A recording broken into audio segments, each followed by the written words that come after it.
ही मेरी शादी हुई थी और विदाई होने के समय मेरी माँ ने कहा, बेटी पहली रात अपने पति को हाथ ना लगाने देना वरना तेरा तलाक हो जाएगा। मैं हैरान होकर अपनी माँ को देखने लगी। माँ ने कहा, तू बस मेरी यह बात मान ले, जितना तुझसे हो सके अपने पति से दूर रहना। वह मुझसे दूर क्यों रहेगा माँ? मेरी बात क्यों मानेगा? उसने मुझे कितने मिन्नतों के बाद मुझसे शादी की है। फिर मेरी माँ ने मुझे जो बताया उसे सुनकर मेरे तो रूह कांप गए। मैंने माँ से कहा, आपको मेरी शादी नहीं करवानी चाहिए थी। कम से कम गौतम की जिंदगी बर्बाद होने से बच तो जाती। गौतम के परिवार को पता चलेगा तो मैं तो मुंह दिखाने लायक नहीं रहूंगी। बताइए माँ, आपने मुझे क्यों नहीं बताया?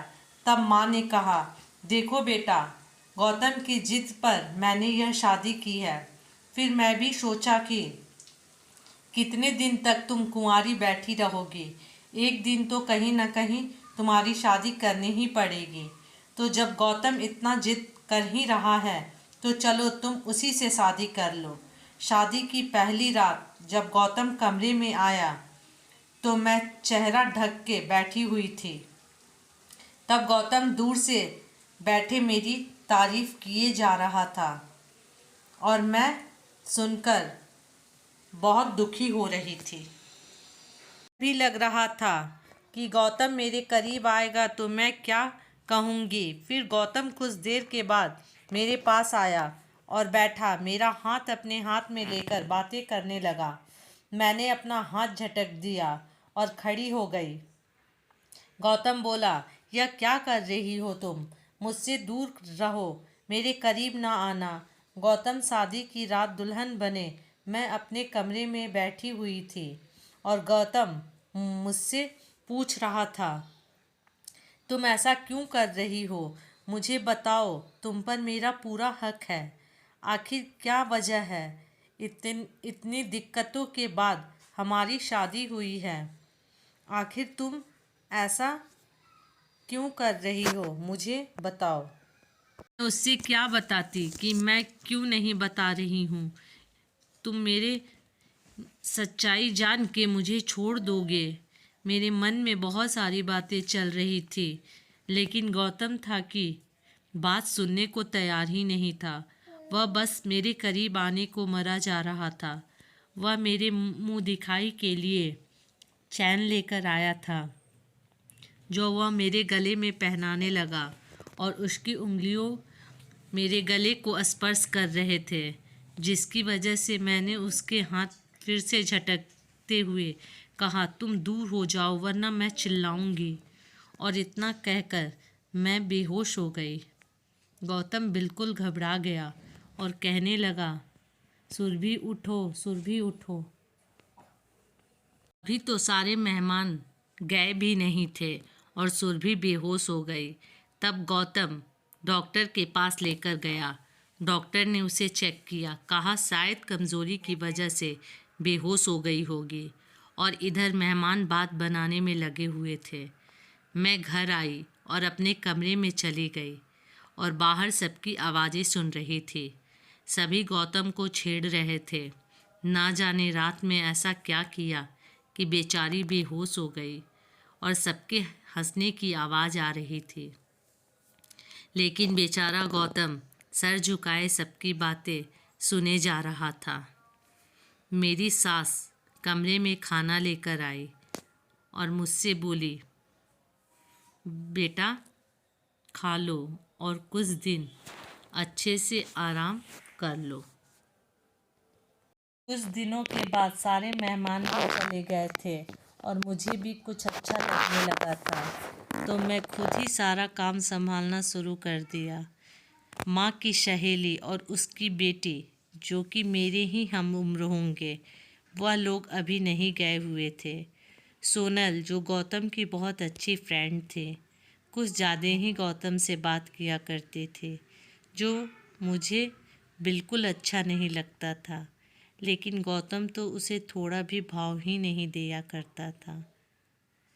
इससे मैं सुकून में रहती थी। एक रात सभी लोग अपने कमरे में चले गए और मैं किचन में काम कर रही थी। तब गौतम पीछे से आया और कहा, मेरे सिर में बहुत दर्द है, एक कप चाय बना दो। उस दिनों के बाद गौतम ने मुझसे बात तक नहीं की थी और अचानक से आकर मेरे पीछे खड़ा हो गया। मैं तो बिल्कुल घबरा ही गई। मुझे ऐसे निगाहों से देख रहा था जिससे मुझे बहुत घबराहट हो रही थी। मैं भी तो गौतम से बहुत प्यार करती थी, लेकिन मैं भी क्या करती। माँ ने जो मुझे बात बताई थी, यदि मैं उससे दूर न रहती तो वह मुझे तलाक दे देता। फिर मैं चूल्हे पर चाय चढ़ा दिया, लेकिन गौतम वहीं खड़ा रहा और मुझे निहारता रहा। फिर अचानक से कहता है, तुम्हारे बाल इतने खूबसूरत हैं, मैंने तो ध्यान ही नहीं दिया। मैं गौतम से कहा, गौतम तुम मुझसे इस तरह की बातें ना किया करो। गौतम बोला, क्यों ना करो? नहीं हो तुम मेरी, क्यों मुझसे इतना दूर भागती हो? और इतना कहकर उसने मुझे पीछे से पकड़ लिया। मैं घबराहट की वजह से मैंने उसे बहुत तेज़ धक्का मारा और अब मैं भागकर अपने कमरे में चली गई। कमरे को अंदर से बंद कर दिया।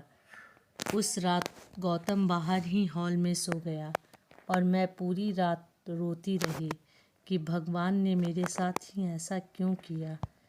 रोते रोते मेरी कब आँख लग गई मुझे तो पता ही नहीं चला। जब सुबह नींद खुली तो गौतम ऑफिस जा चुका था। मैंने अपनी सास से पूछा कि गौतम ऑफिस चले गए क्या, तो हाँ कह रहा था कि आज कोई ज़रूरी काम है ऑफिस में।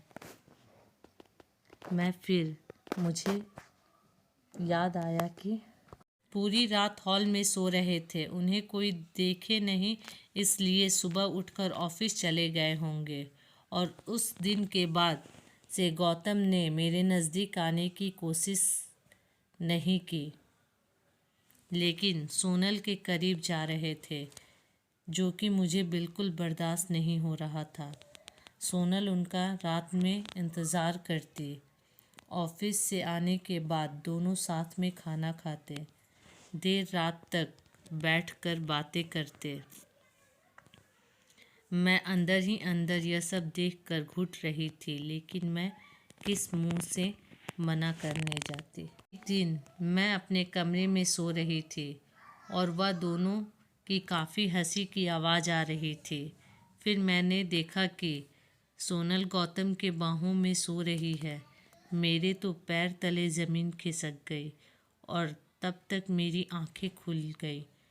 मैंने सोचा कि आज तो यह ख्वाब था या कभी हकीकत भी हो सकता है, और मैं दरवाज़ा खोल कर गौतम के पास गई और कहा, यह सब क्या हो रहा है? आप यह सब कैसे कर सकते हैं? मैं आपसे इतना प्यार करती हूँ।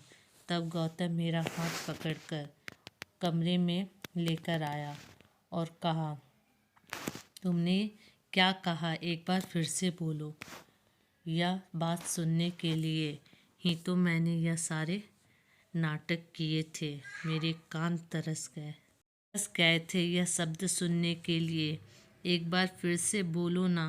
फिर सुरभि ने फिर से कहा कि मैं तुमसे बहुत प्यार करती हूँ। उस रात मैं भी गौतम को नहीं रोक पाई और मैं खुद को भी नहीं रोक पाई। हम दोनों एक हो गए, लेकिन मुझे बहुत डर लग रहा था कि गौतम को जब इसके बारे में पता चलेगा तो मुझे छोड़ ना दे। उस रात को मुझे भी एक सच्चाई पता चली कि सोनल गौतम की अपनी सगी बहन है। माँ जी की अपनी सहेली को उसे गोद दे दिया है। दोनों ने मिलकर बात करके नाटक किया था। उस रात के बाद से गौतम तो मेरे करीब आ गया था, लेकिन मैं डर के साए में जी रही थी कि जिस दिन गौतम को यह बात ही दे देगा। एक सुबह गौतम और उसकी माँ बैठकर बातें कर रहे थे और मैं चाय लेकर गई। तब मैंने सुना कि उसकी माँ उससे कह रही थी, देखो बेटा, मेरी ज़िंदगी का कोई ठिकाना नहीं है। मुझे अपने घर में जल्द से जल्द एक पोता चाहिए। मैंने यह सुनी तो मेरे हाथ से कप छूट गया और चाय गिर गया। गौतम बोला, माँ अभी कुछ दिन रुक जाओ, अभी कोई देर नहीं हुई है। मैं और गौतम कमरे के अंदर चले गए। गौतम बोला, माँ भी कुछ गलत नहीं कह रही है।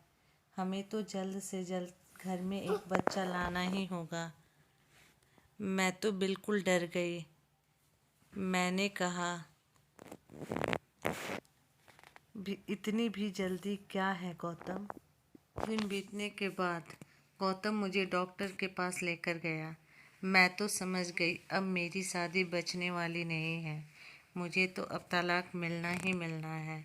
जब मैं लेडीज़ डॉक्टर के पास गई और उन्होंने मुझे देखा, बहुत सारा टेस्ट लिखा, फिर अल्ट्रासाउंड करने के लिए कहा।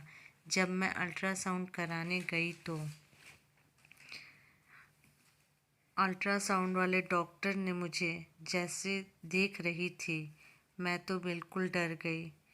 मैंने तुरंत हाथ जोड़कर बोला, डॉक्टर प्लीज़ आप मेरे पति से मत बताना, वरना वह मुझे छोड़ देगा।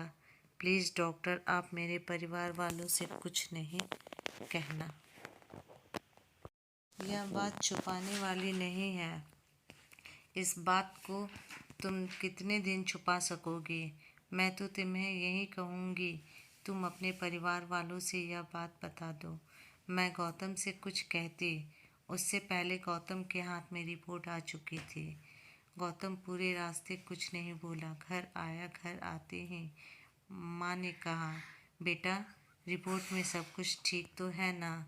माँ, अभी तक रिपोर्ट आया नहीं है, जब आएगा तब पता चलेगा। और हम दोनों कमरे में चले गए। गौतम आकर मेरे पास बैठा और पूछा, क्या तुम शादी से पहले यह बात जानती थी?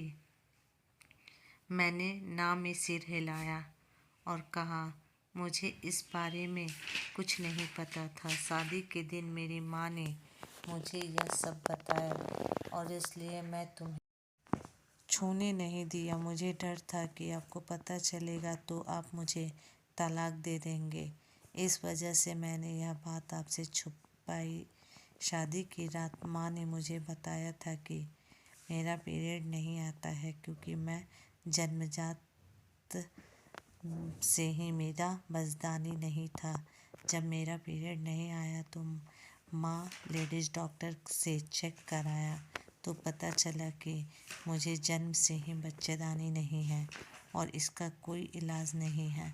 इसलिए माँ मेरी शादी तुमसे नहीं कराना चाहती थी, लेकिन तुम जिद पर अड़े थे कि शादी करके ही रहेंगे। गौतम ने कहा कि तुम लोगों ने हम लोग के साथ ठीक नहीं किया। कम से कम यह सच्चाई मुझे बतानी चाहिए थी। से बाहर चला गया। मैं तो डर के मारे कांप रही थी, पता नहीं क्या होगा। और दूसरे दिन बिना मुझे बताए गौतम ऑफिस चले गए। माँ के सामने टेबल पर रिपोर्ट रखा हुआ था। मैं देखकर डर गई कि माँ अब सब कुछ जान जाएंगी। लेकिन माँ पढ़ी लिखी नहीं है, उन्हें अंग्रेजी पढ़ना नहीं आता है। तब मेरे मन को कुछ राहत हुई। जब गौतम ऑफिस से आए तो माँ ने कहा, बेटा रिपोर्ट आ गई है, मुझे बताओ इसमें क्या लिखा हुआ है। गौतम ने कहा, माँ मैं कभी बाप नहीं बन सकता। मेरे अंदर ऐसी कमी है जो किसी इलाज से भी ठीक नहीं हो सकती। और फूट फूट के रोने लगा। मुझे माफ़ कर दो माँ। को यह बात सुनकर बहुत दुख हुआ, लेकिन अपने बेटे को संभालने के लिए कहा, कोई बात नहीं है बेटा, हम किसी बच्चे को गोद ले लेंगे, वही हमारे घर का वारिस बनेगा, तुम दुखी मत हो। इतना कहकर अपने बेटे को गले से लगा लिया और दोनों माँ बेटा बहुत रोए। फिर गौतम सुरभि के साथ कमरे में चला गया और कमरे में जाकर बदहवास लेट गया। सुरभि उसके बगल में बैठकर पूछने लगी, आपने ऐसा क्यों किया? सारा इल्ज़ाम अपने ऊपर क्यों ले लिया। तब गौतम उठा और सुरभि से कहा, अपने हाथ में लेकर बोला, सुरभि, इसमें तुम्हारी कोई गलती नहीं है। यह सब भगवान का रचा हुआ खेल है। इसमें तुम्हें इतना करने की ज़रूरत नहीं थी, क्योंकि मैं तुमसे बहुत प्यार करता हूँ। क्या मेरे साथ ऐसा होता तो तुम मेरा साथ नहीं देती। मैं कोई बहुत बड़ी काम नहीं कर दिया। उसी दिन से मैं और मेरी सास और गौतम हमेशा साथ रहते थे, यहाँ तक कि सोनल की भी शादी हो गई और सोनल के जुड़वे बच्चे हुए, जिसमें सोनल ने एक बच्चा मुझे को दे दिया और मैं भी उसे अपने बच्चे की तरह पालन पोषण किया। इस कहानी से हमें यही सीख मिलती है कि किसी वजह से ज़िंदगी खत्म नहीं होती है। दोस्तों, यदि मेरी कहानी अच्छी लगे तो लाइक, सब्सक्राइब, शेयर और कमेंट ज़रूर करें।